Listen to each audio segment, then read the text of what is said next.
ہمیں واٹر کو مینیج کرنے کا بہت بڑا چیلنج درپیش ہے۔ اس وقت سیلاب جو ہے وہ کسی غنیمت سے کم نہیں۔ ڈیزاسٹر کو اپرچونیٹیز میں کنورٹ کرنا یہ کیسے ممکن ہے؟ کلائمیٹ جسٹس کے کانسیپٹ کو سمجھنا ضروری ہے۔ ہم دنیا کے جو وولنریبل کنٹریز ہیں اس لسٹ میں ٹاپ 10 میں ہیں۔ ہمیں کاربن کریڈٹ کے حوالے سے ایک پروجیکٹ کا بتایا جاتا ہے، لیکن عام لوگ نہیں سمجھتے کہ کاربن کریڈٹ کیا چیز ہے۔ قدرت نے زمین کے اندر نیچرل ڈیمز بنائے ہوئے ہیں۔ اس پودے میں یہ خاصیت ہے کہ یہ بڑے سے بڑے طوفان کی فریکوینسی کو توڑ دیتی ہے۔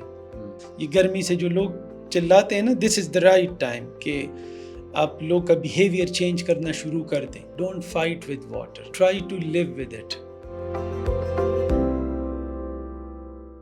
السلام علیکم، welcome to our podcast. آج ہم یہ جاننے کی کوشش کریں گے کہ ہم کلائمیٹ چینج کو ایک بہت بڑا چیلنج تو دیکھ رہے ہیں، ہم یہ کوشش کر رہے ہیں کہ کس طریقے سے ان فلڈس کو اور جو رائزنگ ٹمپریچر ہے یا اس طرح کی بہت سی چیزیں جو کلائمیٹ چینج سے تعلق رکھتی ہے ان کو کیسے روکا جائے۔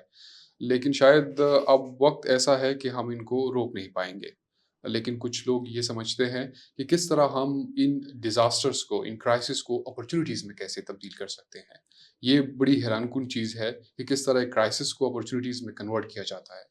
آج خوش قسمتی سے اس پہ ہمارے ساتھ انتہائی ایکسپرٹ شکیل حیات صاحب نے جوائن کیا ہے، جو کہ کلائمیٹ چینج ایکسپرٹ بھی ہے اور واٹر گورننس پہ بھی ایک بہت اچھا علم رکھتے ہیں، اور اس وقت آئی ایم سائنسز میں ایز اے پروفیسر کام کر رہے ہیں۔ اس کے علاوہ جتنی بھی ڈیولپمنٹ سیکٹر کی بہت بڑی ایجنسیز ہیں ان کے ساتھ as a consultant, as a team lead بہت سارے پروجیکٹ لیڈ کر رہے ہیں۔ آج خوش قسمتی ہے کہ آج انہوں نے ہمیں اسٹوڈیو میں جوائن کیا ہے۔ شکیل صاحب، وقت دینے کا بہت شکریہ۔ Thank you. آپ سے ہم نے ذرا پشتو میں ایک پوڈ کاسٹ کیا تھا and it went quite very well, کیونکہ آپ نے بڑے آسان لفظوں میں کلائمیٹ جو چینج ہے، اس کے جو چیلنجز ہے، ان کو عام لوگوں تک پہنچایا تھا، اور ہماری خواہش تھی کہ ہم ذرا اردو میں بھی آپ سے بات کریں اور یہ سمجھیں کہ اس وقت کلائمیٹ چینج کتنا بڑا چیلنج ہے اور ہم اس سے کیسے نپٹ سکتے ہیں۔ چیزیں تو بہت ساری ہیں، بہت سارے لوگ کلائمیٹ چینج کو، کی چیلنجز کو مختلف طریقوں سے اس کو ٹیکل کرنے کی کوشش کر رہے ہیں، لیکن آپ سے جب میری بات ہوئی تو آپ یہ بھی سمجھتے ہیں کہ فلڈس، جس کو ایک ڈیزاسٹر کا ہے، اس کو اپرچونیٹیز میں کنورٹ کرنا یہ کیسے ممکن ہے؟ جی السلام علیکم سہیل صاحب، آئی ہوپ آپ ٹھیک ہیں۔ میرے ویل سر، آپ کیسے ہیں؟ جی بالکل، میرے خیال میں اگر مجھے باقی بھی کچھ مادری زبانیں یاد ہوتی تو میری خواہش ہوتی کہ میں ہر زبان میں جو ہے کلائمیٹ چینج کے بارے میں یا ہمارے جو واٹر کے جو چیلنجز ہیں اس کے بارے میں بات کرتا۔ یہ چیزیں کچھ ہم اس کو نئی چیزیں سمجھتے ہیں، لیکن یہ نئی چیزیں نہیں ہیں۔ اچھا، اس کی جو کمیونیکیشن ایک گیپ ہے۔ مطلب اگر آپ چلے جائیں کسی بھی لوکل کمیونٹی میں، آپ سندھ میں چلے جائیں، بلوچستان، گلگت بلتستان، چترال میں، کے پی، ہر صوبے میں چلے جائیں، تو اگر آپ لوگوں کے ساتھ انگیج ہو جائیں، لوکل کمیونٹیز کے ساتھ، تو آپ کو بتا دیں گے کہ یہ زلزلے بھی کوئی پہلی بار نہیں آ رہے، یہ سیلاب بھی کوئی پہلی بار نہیں آ رہے، اور اس طرح باقی جو ڈیزاسٹر ہے یہ تو صدیوں سے چلے آ رہے ہیں۔ ٹھیک ہے۔ ہاں، ہوا یوں کہ جیسے جیسے آبادی بڑھتی گئی، ترقیاں ہوتی گئی، اور مطلب مختلف ملک جو ہے مختلف انڈسٹریل اپروچز یا باقی جو ڈیولپمنٹ اپروچز ہے وہ اپنائی، اور کسی حد تک اپنی پرانی جو انڈیجنس نالج ہے یا جو طریقہ کار ہے وہ لوگ وقت کے ساتھ ساتھ بھول گئے۔ اصل چیز ہے اس کلائمیٹ چینج کو کمیونیکیٹ کرنا۔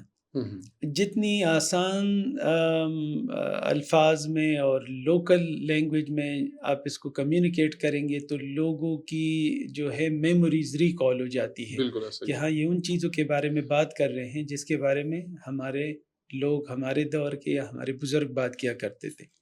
تو ہاں، دوسری بات آپ نے کی کلائمیٹ چینج اپرچونیٹیز کے حوالے سے، تو کلائمیٹ چینج کو ہر ایک چیز کے پازیٹیو اور نیگیٹو پہلو ہوتے ہیں، تو اسی طرح کلائمیٹ چینج کے بھی ہیں۔ ہم اگر دیکھیں، اگر آپ ایک چیز کی منفی اثرات کے اوپر صرف فوکس کریں گے تو آپ کو منفی ہی چیزیں نظر آئیں گی۔ اگر آپ پازیٹیو اپروچ اپنائیں گے، پازیٹیوزم کی طرف جائیں گے، تو آپ کو بہت ساری اپرچونیٹیز بھی نظر آئیں گی۔ تو میرے خیال میں آگے ہم اس پہ ڈیٹیل میں بات کریں گے۔ سر، یہ فلڈ جس طرح لوگوں کو پہلے لگتا تھا کہ ہماری جو پریویس جو نالج تھا، جو ہمارے آباء و اجداد کا تھا، وہ کس طرح فلڈس کو اپرچونیٹیز میں کنورٹ کرتے تھے؟ وہ کون سے ایسے کانسیپٹس تھے جو ہم نے سائڈ لائن کر کے بڑے بڑے پروجیکٹس بنا دیے اور آج ہمیں واٹر کو مینیج کرنے کا بہت بڑا چیلنج درپیش ہے؟ جی، سو فلڈ، سب سے پہلے تو یہ کہ فلڈ آتا کیوں ہے؟ یا بہت زیادہ بارشیں ہو جاتی ہیں، یا یہ کہ بہت گرمی پڑ جاتی ہے اور گلیشیئرز بڑی تیزی سے پگھلنا شروع ہو جاتے ہیں۔ یہ دونوں فینامنا جو ہے وہ فلڈس ان کی وجہ سے ہوتے ہیں۔ اب قدرت کا نظام ایسے ہے کہ جتنا پانی سسٹم میں آئے گا تو دریاؤں کی جو کیئرنگ کیپیسٹی ہے یا اس میں پانی رکھنے کا جتنا پوٹینشیل ہے وہ قدرت نے پہلے سے حساب کتاب کیا ہوا تھا۔ اچھا۔ ہوا ہے کہ جیسے جیسے ہم ترقی کرتے گئے، ہم نے آہستہ آہستہ دریا کے جو ان کے جو علاقے تھے، سمندر کا علاقہ تھا، دریا ندی کا، اس پہ آہستہ آہستہ قبضہ کرنا شروع کر دیا اور اس کا علاقہ کم ہوتا گیا۔ تو پانی ابھی بھی اتنا ہی سسٹم میں آ رہا ہے جتنا پہلے آتا تھا، لیکن اب اس دریا میں پانی رکھنے کی جگہ کم ہو گئی ہے۔ اچھا۔ ٹھیک ہے، سو فلڈ، اگر آپ سندھ میں جائیں جو کہ ڈاؤن سٹریم ہے اور آپ وہاں لوگوں کو فلڈ کے نقصانات کے بارے میں بتائیں تو آپ کو کہیں گے کہ نہیں، ہمارے لیے تو یہ رحمت ہے کہ اگر پنجاب میں، کے پی میں سیلاب آتا ہے تب تک ہم غریبوں کے پاس بھی پانی پہنچ جاتا ہے۔ اچھا۔ تو اس کا مطلب یہ ہے کہ وہ کمیونٹیز جو ڈاؤن سٹریم رہ رہی ہیں ان کے لیے اس وقت سیلاب جو ہے وہ کسی غنیمت سے کم نہیں ہے۔ اب وہ اس کو کیوں اپرچونٹی کہہ رہے ہیں؟ کیونکہ ہم لوگوں نے پانی کو اتنا روکا مختلف لوکیشن پہ، مختلف جگہوں پہ، کہ ان بیچاروں تک پانی پہنچ ہی نہیں پا رہا۔ ہم نے وہ ایکولوجیکل سسٹم جو تھا وہ ڈسٹرب کر دیا۔ ہونا یہ چاہیے تھا کہ آپ رن اپ ریور ڈیمز بنائیں تو دیٹس فائن، لیکن اگر آپ پانی کو ڈائیورٹ کر کے آپ لیٹ سے کالا باغ ڈیم بنائیں یا آپ دیامیر بادشاہ ڈیم بنائیں، اور یہ فار ایگزامپل آپ چترال ریور کو ڈائیورٹ کریں، آپ سندھ ریور کو ڈائیورٹ کریں، تو پانی کا جو اپنا رستہ ہے وہ وہاں سے ڈائیورٹ ہو کے آپ نے کہیں اور بھجوا دیا۔ ٹھیک ہے۔ تو وہ انڈیجنس سسٹم جو ڈیولپ ہوا تھا ہزاروں سالوں سے، وہ آپ نے ڈسٹرب کر کے ایک نئے علاقے کو آپ نے فائدہ تو دے دیا، لیکن جو باقی جو لوگ اس کے اوپر ڈیپینڈنٹ تھے ان کا نقصان کر دیا۔ لیکن سر، یہ جو لاسٹ ٹائم سیلاب آیا تو وہاں پہ ہم نے دیکھا کہ جو 1/3 کنٹری تھی وہ انڈر واٹر تھی، تو وہ اس کو، اور سندھ سب سے زیادہ پھر افیکٹ ہوا لاسٹلی، کیونکہ وہاں پہ پانی جو ہے وہ ٹھہر گیا پورا کا پورا۔ تو اس طرح کی جو ایکسیسو پانی ہے اس کو اپرچونیٹیز میں کنورٹ کرنا بڑا مشکل نہیں ہوگا؟ دیکھیں، ایک تو جو میں نے آپ کو شروع میں بتایا کہ پہلے دریاؤں میں پانی رکھنے کی جتنی گنجائش تھی، گنجائش وقت کے ساتھ کم ہوتی گئی۔ تو اب پانی زیادہ سسٹم میں آئے گا تو پانی کدھر جائے گا؟ وہ دریاؤں سے نکل کے شہروں میں داخل ہوگا۔ اب دو طریقے ہیں، یا تو یہ کہ ہم ڈیم بنائیں، ریٹینشن ڈیمز بنائیں، اس پانی کو سٹور کریں مختلف لوکیشن پہ۔ اب اگر آپ دیکھیں تو کالا باغ آخری پوائنٹ ہے دریائے سندھ کا جہاں پر پانی آپ رکھ سکتے ہیں، گنجائش بڑھا سکتے ہیں۔ ٹھیک ہے، کالا باغ کے بعد یہ سارا پلین شروع ہو جاتے ہیں، وہاں پر ڈیم بنانے کی گنجائش نہیں ہے۔ تو آپ کے پاس جو گنجائش ہے وہ کالا باغ سے لے کے گلگت بلتستان ہنزا تک آپ کے پاس ہے۔ وہاں پر آپ پانی جو رن اپ ریور ہے جتنا بھی ایکسٹرا پانی ہو اس میں آپ رکھتے جائیں۔ لیکن بدقسمتی سے مجھے کبھی کبھار اس چیز پہ بڑا افسوس ہوتا ہے کہ ہم پتہ نہیں ابھی تک قوم کیوں نہ بن سکے، ہمارا اتنے کرٹیکل ایشو کے اوپر بھی کوئی اتفاق نہیں ہے۔ اور ابھی تک اس ملک میں ٹوٹل آپ دیکھ رہے ہیں 3-4 ڈیمز ہیں جو وہی 70s میں بنے تھے، اس کے بعد کوئی ڈیم نہیں بنا۔ اور پھر جیسے ہم نے لاسٹ پوڈ کاسٹ میں بتایا تھا کہ ہمارا سب سے بڑا ایشو جو ہے وہ غلط سینسس کا بھی ہے، ڈیٹا کا بھی ہے، کہ اور بعض اوقات ڈیٹا کی کمی بھی ہے کہ ہمارے پاس کلائمیٹ پروجیکشن ہونی چاہیے، پوری دنیا کے پاس ہے کہ 2020 میں پانی کی کیا سچویشن ہوگی، 30 میں کیا ہوگی، 50 میں کیا ہوگی، 80 میں کیا ہوگی، اس کے مطابق پلاننگ کرتے ہیں، اس کے لیے ڈیمز بناتے ہیں، اس کے لیے ریٹینشن والز بناتے ہیں، اس کے لیے پونڈز بناتے ہیں، لیکس بناتے ہیں، جو ہم آگے جا کے ڈسکس بھی کریں گے۔ مجھے تھوڑا سا سر یہ بتائیں کہ اس وقت جو کلائمیٹ فائنانس کا کانسیپٹ ہے، جی ہم جیسے کنٹریز ہے جو کمزور کنٹریز ہے، وہاں پہ یہ جو کلائمیٹ فائنانس کا کانسیپٹ اور کلائمیٹ جسٹس کا کانسیپٹ، جی یہ کیا چیزیں ہیں اس وقت، اور ہمارے جیسا ملک اس چیز سے کس طرح فائدہ جو ہے وہ اس وقت اٹھا سکتا ہے؟ سب سے پہلے تو کلائمیٹ جسٹس کے کانسیپٹ کو سمجھنا ضروری ہے. ہوں کلائمیٹ جسٹس یہ ہے کہ پاکستان یا اس طرح کے جو باقی جو غریب ملک ہیں، جو کبھی انڈسٹریلائز کنٹریز تھے ہی نہیں، جن کا اس کلائمیٹ چینج میں کنٹریبیوشن جو ہے بہت کم ہے، لیس دین 1%. لیکن غربت کی وجہ سے، پیسے نہ ہونے کی وجہ سے، ٹیکنالوجیکل نالج نہ ہونے کی وجہ سے ہم دنیا کے جو وانڈریبل کنٹریز ہیں اس لسٹ میں ٹاپ 10 میں ہیں، 5th موسٹ وانڈریبل کنٹریز ہے according to the German watch. ٹھیک ہے. یہاں پر پھر کلائمیٹ جسٹس کا کانسیپٹ جو ہے وہ آ جاتا ہے کہ اگر آپ نے مطلب کوئی کنٹریبیوشن نہیں کی اس کلائمیٹ چینج کاز میں، اور آپ اس کے جو نگیٹو اثرات ہیں وہ سب سے زیادہ آپ کے اوپر پڑ رہے ہیں، تو آپ کلائمیٹ جسٹس کے بیس پہ آپ کلیم کر سکتے ہیں ان کنٹریز سے جس کو ہم NX1 کنٹریز کہتے ہیں، جو انڈسٹریلائز اور ڈیولپڈ کنٹریز ہیں، کہ انہوں نے اس انوائرمنٹ کو نقصان پہنچایا. ان کی ہسٹوریکل ایمیشن سب سے زیادہ تھی، اور ان ہسٹوریکل ایمیشنز کی وجہ سے اب غریب ممالک سفر ہو رہے ہیں، کیونکہ ٹیکنالوجی نہ ہونے کی وجہ سے نہ انہوں نے کوئی بہترین اربن پلاننگ کی، نہ انہوں نے کوئی کلائمیٹ ریزیلینٹ انفراسٹرکچر بنایا. سیلاب آ جاتا ہے، سارا واٹر سسٹم، سارا انفراسٹرکچر ڈیمیج ہو جاتا ہے. زلزلہ آتا ہے، ساری کی ساری بڑی بڑی بلڈنگز گھر یہ گر جاتے ہیں، کیونکہ وہ کلائمیٹ کنسیڈریشن اس اربن پلاننگ میں، ایگریکلچر میں، ٹورزم میں یا جتنے بھی سیکٹر ہیں اس میں انکلوڈ نہیں ہے. تو کیا سر یہ جو بڑی کنٹریز ہے، اس طرح ڈیولپ کنٹریز ہے، جی وہ کلائمیٹ چینج سے اس وقت افیکٹ نہیں ہو رہی؟ دیکھیں ان کے پاس ٹیکنالوجی بھی ہے، پیسے بھی ہیں، اور ان کے پاس ساری طرح کے ریسورسز ہے کہ اس کو کر سکتے ہیں. میں آپ کو ایک چھوٹی سی مثال دوں گا کہ ایک دن میں ٹریول کر رہا تھا ایمسٹرڈیم سے اسلام آباد. ٹھیک ہے، so it was a normal day. میں گھر سے آیا بس اسٹاپ سے میں نے بس لی، میں ٹرین اسٹیشن آ گیا، ٹرین میں بیٹھا، پھر ایئرپورٹ پہنچا، وہاں سے فلائٹ لے کے میں ابوظہبی اور پھر اسلام آباد. ٹھیک ہے. اب جب میں آ رہا تھا تو ان دنوں سپریم کورٹ کا فیصلہ آیا تھا عوام کے حق میں. عوام نے اپنی حکومت کے اوپر کیس کر دیا تھا کہ ہماری حکومت سیریس نہیں ہے، جو انہوں نے جو کیوٹو پروٹوکول کے انڈر فرسٹ کمٹمنٹ پیریڈ میں کمٹ کیا تھا کہ ہم 2008 سے 2012 میں اتنی % جو ہماری کنٹریبیوشن ہے یہ ہم ریڈیوس کریں گے. تو لوگوں نے کیس کیا حکومت کے اوپر کہ یہ سیریس نہیں ہے اور ہمارے آنے والی نسلیں سفر ہوں گی. سپریم کورٹ نے کیس سنا اور کیس کا جو تھا فیصلہ وہ عوام کے مفاد میں دے دیا. حکومت کو ٹائم فریم دیا گیا کہ اگر 2020 یا 2025، مجھے ڈیٹ یاد نہیں ابھی، اگر حکومت نے کچھ سیریس سٹیپس نہیں لیے تو وہ حکومتیں جنہوں نے پیرس ایگریمنٹ 15 میں سائن کیا تھا، مطلب they'll be held accountable for that.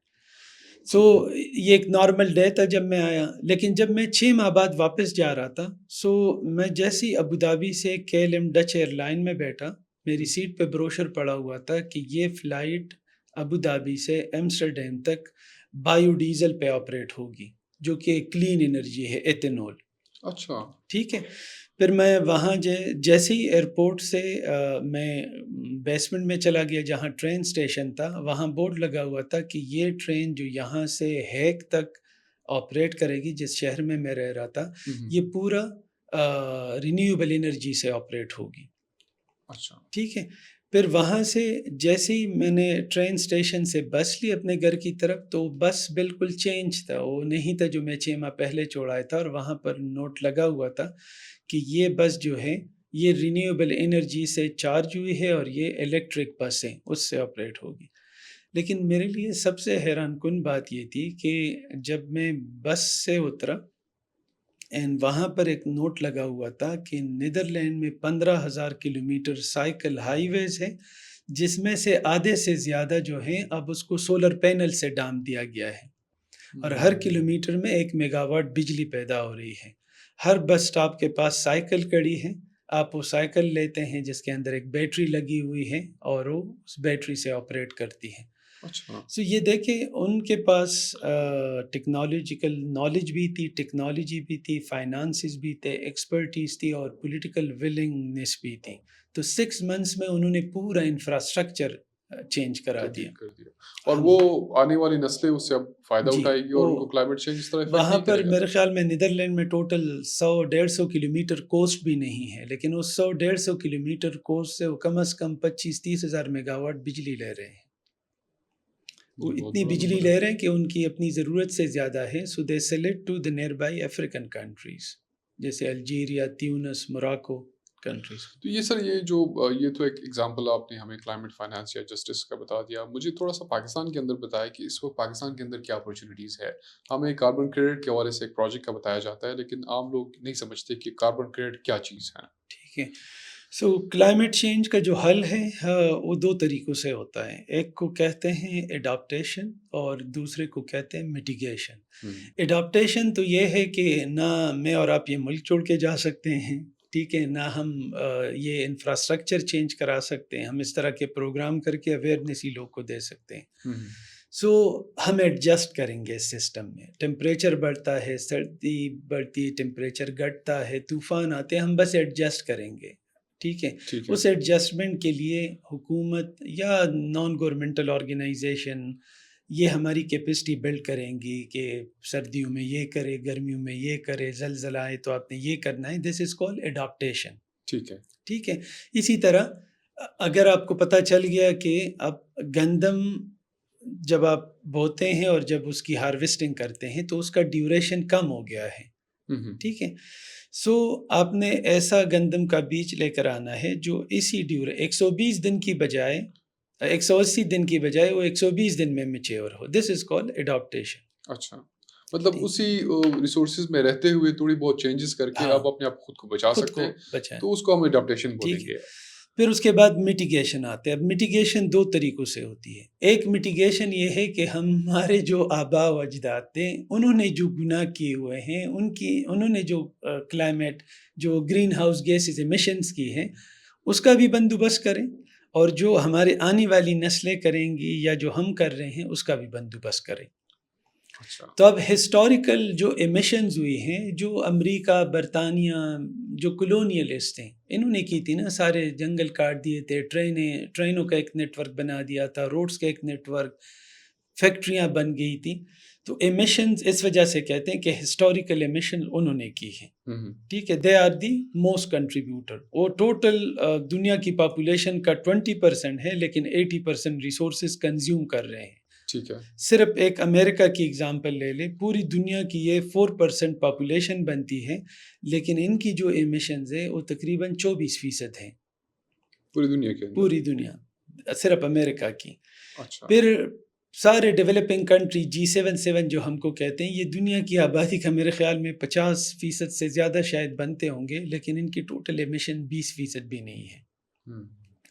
سو یہاں پر سب سے پہلے آپ نے ہسٹوریکل ایمیشنز کو ایڈجسٹ کرنا ہے۔ اس وقت ہمارے پاس پوری دنیا میں جو گرین ہاؤس گیسز کیپچر کرنے کی جو صلاحیت ہے وہ ہے 10 billion tons equivalent green house gases emission, اچھا، جبکہ اس وقت دنیا میں ٹوٹل ایمیشنز جو ہو رہی ہے وہ ہے 20 بلین ٹن ایکویلنٹ ایمیشن۔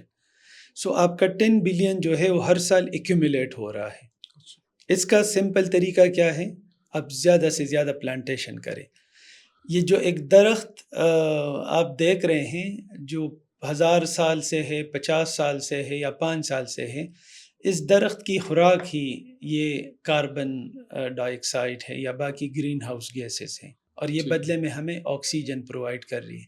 سو جتنا ہمارا فارسٹ کور بڑھے گا اتنی ہی ہسٹوریکل ایمیشنز ریڈیوس ہوں گی، ٹھیک ہے، ٹھیک ہے۔ یہ میٹیگیشن کا پہلا پرسپیکٹیو۔ دوسرا ہے فیوچر ایمیشنز کو آپ فوکس کرتے ہیں کہ آپ اندازہ لگائیں کہ اس وقت اسلام آباد میں 10 لاکھ لوگ جو ہیں یہ ڈیلی ٹریول کرتے ہیں، 10 لاکھ لوگ لیٹ سے 1 ملین گاڑیوں سے ٹریول کر رہے ہیں.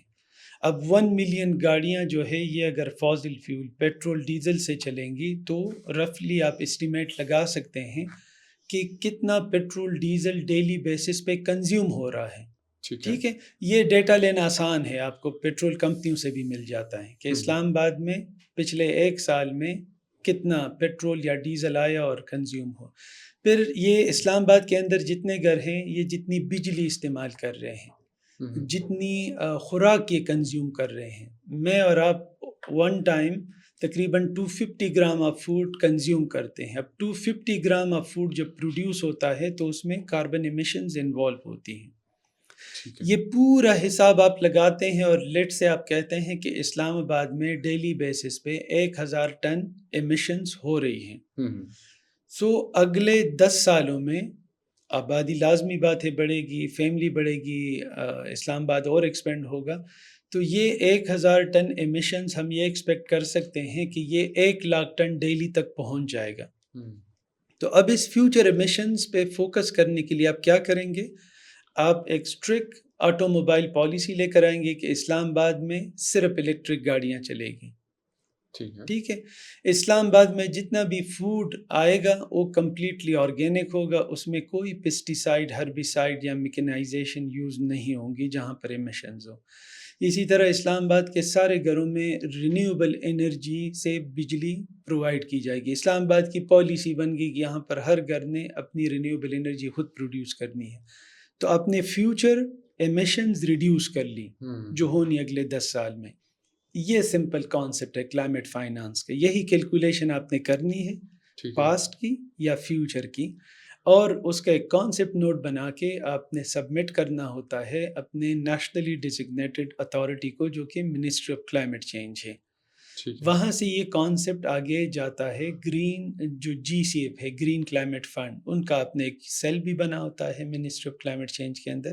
ان کانسیپٹ نوٹ کو دیکھتی ہے، وہاں پوٹینشیل کو دیکھتی ہے کہ ایمیشنز کا پوٹینشیل کتنا ہے، اس کے بعد اس کو فنڈ کرتے ہیں. سو اگر آپ کے پروجیکٹ کا پوٹینشیل زیادہ ہے کہ آپ کے انیشیٹو سے اتنی ساری ایمیشنز ریڈیوس ہو سکتی ہیں، تو آپ کے اس پروجیکٹ کی مانیٹرنگ، ویریفیکیشن اینڈ رپورٹنگ ہوتی ہے. سو پھر یہی کاربن کریڈٹ جو آپ مطلب انوائرمنٹ میں جانے سے، ریلیز کرنے سے بچا رہے ہیں، جو آپ سیو کر رہے ہیں، اس کے بدلے میں ابھی تو خیر وہ آرکیٹیکچر ابھی نہیں بنا، لیگل انسٹرومنٹ ابھی بن رہے ہیں، لیکن اگر آپ 1 lakh ton emissions daily basis پہ آپ پروٹیکٹ کر رہے ہیں، ریلیز کرنے سے روک رہے ہیں، تو آپ کو 1 یونٹ کے بدلے میں، جس طرح 2011-12 میں ایک رفلی ایک ریٹ فکس ہوا تھا، $10 کمپلائنس مارکیٹ کا تھا اور $3 جو تھا یہ والنٹری مارکیٹ کا، تو 1 لاکھ ملٹیپلائی بائی $10 یہ آپ ڈیلی بیسس پہ کما بھی سکتے ہیں، جس کو کاربن کریڈٹ کہتے ہیں. اس کو تھوڑا سا سر اگر ایگزامپل کے تھرو اگر ہم آپ سمجھایا، میری آپ سے بات ہو رہی تو آپ نے کہا تھا کالام مانسیرا کا جتنا فارسٹ ہے اس کا جب اسٹیمیٹ لگایا گیا بیک ان 2010 اراؤنڈ، تو یہ کتنی کیپیسٹی کا پروجیکٹ ہے جس سے ہم کاربن کریڈٹ کے تھرو بہت سارا ریونیو جنریٹ کر سکتے ہیں؟ جی، سو 2005 میں آئی یو سی این نے ایک انوینٹری کی تھی 5 فارسٹ کی کے پی میں، آئی تھنک کالام، مانسیرا، بٹاگرام، کالاڈاکا اور ایک میں بھول رہا ہوں ایبٹ آباد کی پتہ نہیں کون سا تھا. سو ان کی انوینٹری ہوئی تھی اور یہ پتہ لگا تھا کہ ٹوٹل کتنا کورڈ ایریا ہے ان 5 فارسٹ میں.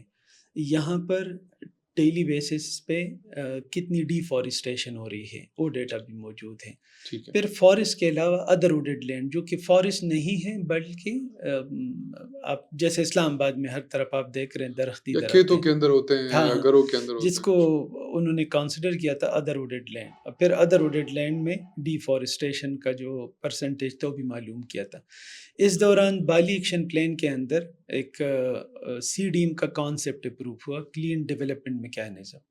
اس سی ڈی ایم میں ایک تو یہ جو میٹیگیشن کا آپ کو میں نے بتایا، تو فیوچر ایمیشنز اور ایک کرنٹ ایمیشن، تو جو ہسٹوریکل ایمیشنز ہے، ہسٹوریکل ایمیشنز کے لیے انہوں نے پروجیکٹ کانسیپٹ انٹروڈیوس کرایا جس کو ریٹ کہا جاتا ہے،